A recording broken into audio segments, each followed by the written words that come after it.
हमारे साथ बातचीत करने के लिए उत्तर प्रदेश सरकार के मंत्री कपिल देव अग्रवाल जी हैं। कपिल जी, आज जो वर्कशॉप का आयोजन किया गया उसको लेकर क्या कुछ कहें?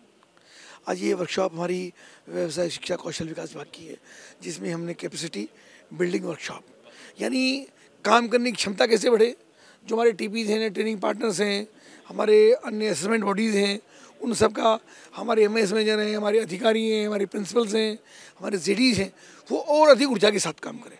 और हमने मन से ये बात कही है, कोई दिक्कत आपको आती है तो हमको आप बताइए। हम सब मिलकर के माननीय प्रधानमंत्री का संकल्प, जो $5 ट्रिलियन की इकोनॉमी देश में, उस स्ट्रक्चर को हमको खड़ा करना है। 2047 तक हमको विकसित राष्ट्र बनाना है। उसमें हमारे विभाग की अत्यंत महत्वपूर्ण भूमिका है। युवाओं को प्रशिक्षण होगा, उनका रोजगार होगा, वे एंटरप्रेन्योर बनेंगे तो निश्चित रूप से देश आगे बढ़ेगा। उसी संकल्प के साथ हम लोग आगे बढ़ रहे हैं। अखिलेश यादव का बयान आया, उन्होंने कहा कि धोती पहनने से कोई संत नहीं हो जाता, अगर भाजपा की 400 सीटें आती तो सड़कों पर तलवार लहरा रही हो। गैर जिम्मेदार टिप्पणी करते हैं। वो बहुत हतोत्साहित हैं, बहुत परेशान हैं कि जनता उनको बार बार नकार रही है, उनको सत्ता नहीं सौंप रही है, जिसके कारण से श्री अखिलेश यादव लगातार गैर जिम्मेदारा टिप्पणियाँ कर रहे हैं। मुझको लगता है ये बातें उनके लिए ठीक नहीं है। भारतीय जनता पार्टी अपना काम ठीक पास से कर रही है। बढ़िया मजबूत सरकार माननीय प्रधानमंत्री नरेंद्र मोदी जी के नेतृत्व में देश के अंदर काम कर रही है। वन नेशन वन इलेक्शन को भी लेकर लगातार वो विरोध कर रहे हैं, इसके साथ तमाम विपक्षी पार्टियां कर रही हैं। कोई वजह नहीं विरोध करने का, लेकिन करते रहे। इलेक्शन एक साथ होगा तो सरकारी अधिकारियों का मिसयूज, मतलब अधिकारी जो जाते हैं चुनाव में, उनका समय नहीं लगेगा, उनका पैसा खर्च नहीं होगा, उनको समय लगेगा तो सारे विकासी कार्य रुक जाते हैं। सारे हमारे टीचर्स, उनको ड्यूटी देनी पड़ती है।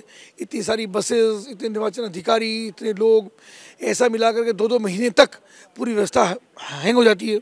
तो मुझको लगता है एक बार चुनाव होगा तो सारे देश के लिए बहुत अच्छा काम होगा और इस व्यवस्था को लागू करने का काम होगा। बंगाल के मुर्शिदाबाद की अगर बात की जाए तो वक्फ को लेकर लगातार विरोध प्रदर्शन चल रहा है, हिंसा भी हुई, कैसे देखते हैं इस मुद्दा को? बहुत जल्दी चीज़ों का समाधान होगा, ऐसा हमको भरोसा है। ममता बनर्जी जी प्रदेश को नहीं संभाल पा रही हैं, लगातार हत्याएं हो रही हैं, चेतावनी देकर लोगों को मारा जा रहा है, कानून व्यवस्था ठप हो गई है। तो मुझे केंद्र सरकार उसकी चिंता कर रही है और सही समय पे सही निर्णय होगा। एक आखिरी सवाल लूंगी, राहुल गांधी के साथ अखिलेश यादव 27 के चुनाव में रणनीति बनाने की तैयारी कर रहे हैं, कह रहे हैं हम चुनाव साथ लड़ेंगे, क्या कहेंगे इसको लेकर? अच्छा है, लड़ें, पहले लड़ चुके, क्या फर्क पड़ता है हमको। पहले जनता को रिजल्ट दे चुके दोनों युवाओं को। मेरे द्वारा तो कहना ठीक नहीं है, लेकिन प्रधानमंत्री जी बोलते कि दोनों युवाओं को जनता नकार चुकी है, और एक बार नहीं, 2 बार नहीं, 5 बार उनको नकार चुकी है। और अगली बार भी उनको जनता उनको स्वीकार करने वाली नहीं है। बहुत जल्दी उनका हर्ष और खराब होने वाला है। तो देखिए, हमारे साथ उत्तर प्रदेश सरकार के मंत्री कपिल देव अग्रवाल थे, जिन्होंने तमाम मुद्दों पर अपनी राय रखी। बहरहाल ये खबर आपको किस लिए कमेंट सेक्शन में कमेंट करके जरूर बताइएगा।